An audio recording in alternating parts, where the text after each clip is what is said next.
Welcome to All on the Mat. This vicious-looking character in front of us now is Sid Vicious, one of my favorite professional wrestlers of all time. From the late 1980s all the way to 1991, he was a mainstay in WCW, World Championship Wrestling.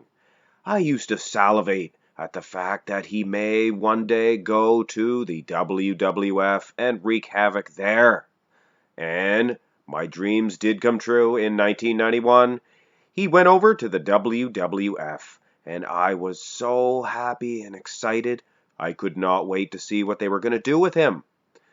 Of course, he bounced around a little bit before they knew if he was going to be a face or a heel. They made him a special guest referee at the 1991 SummerSlam, the match made in heaven, and then the match made in hell, of course, that's what it was called. It was the Ultimate Warrior and Hulk Hogan versus Sergeant Slaughter and a couple of other birds. I don't even remember their names, General Adnod or something like that. It was the Iron Sheik with a different repackaging. But anyway, I thought it was fairly stupid to have Psycho Sid as the special guest referee when he could have very well been in the match as a face or as a heel. Would have been very interesting to see him against the Ultimate Warrior.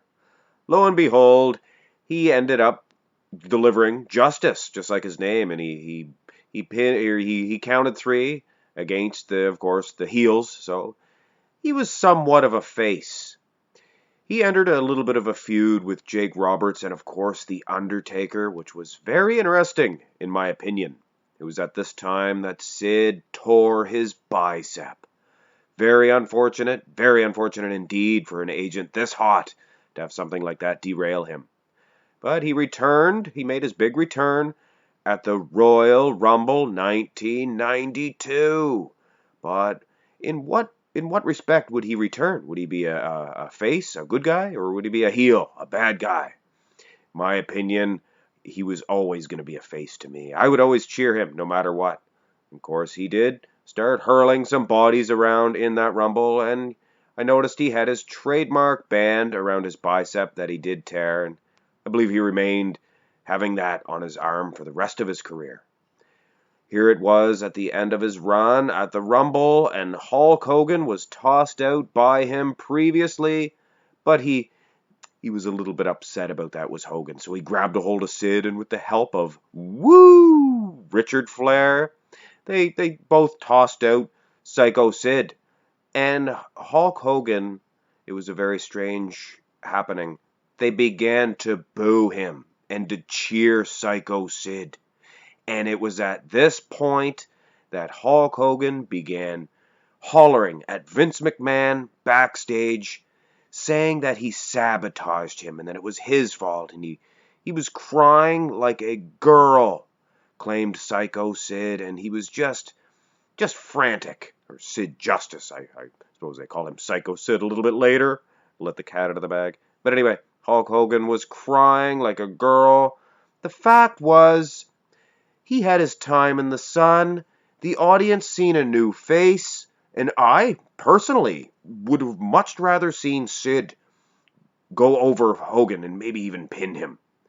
But anyway, Hogan always gets his way. He cried like a girl. Psycho Sid told Vince McMahon right then, right there, he was done. He cannot work with somebody that acts like a woman. And that in its own is why Psycho Sid left the WWF in 1992. But he was a very good man. He was a trustworthy man. Vince asked him, "Can you make it to WrestleMania?" They wanted him and Hulk Hogan to have a WrestleMania match. And I'm sure Sid did not want to deal with any of the bull crap coming from Hogan, but he was true to his word. He's a very upstanding citizen, and he did the match. He delivered the match. And like he promised, he was to leave shortly after.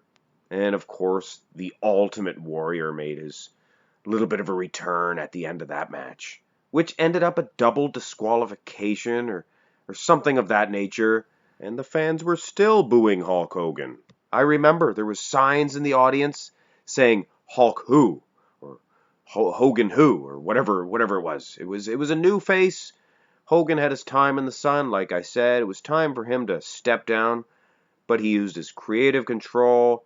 He wouldn't let Sid get the win in the match. And of course, Sid left a couple of months after that, just like he promised he was going to. He was tired of the bullcrap, and I cannot blame him. He went to WCW once again, made his return there for greener pastures, and it didn't matter anyway. Later on, I believe in late 95, he made his return to the WWF, and Hogan was long gone. It's probably because he came to the WCW, so Sid was tired of his crap. He had a good run in WWF at this time. He became the champion, I believe it was in 1996 at the Survivor Series. But anyway, guys, that's a story for another day. In 1992, why did Sid leave WWF? Because of Hogan. Because he was a woman. He complained about everything. He blamed Vince because they were booing him and cheering Sid. Just terrible sportsmanship shown by Hulk Hogan. Of course, he is probably the most recognizable professional wrestler of all time, but that's besides the point. Andre the Giant probably had a lot to do with that, laying down for Hogan. So you have to return the favor, Hogan. Lay down for the new guy coming up, the Sids. But anyway, if you enjoyed the video, guys, hit thumbs up if you did. Subscribe to All on the Mat if you have not already. Have a fantastic day.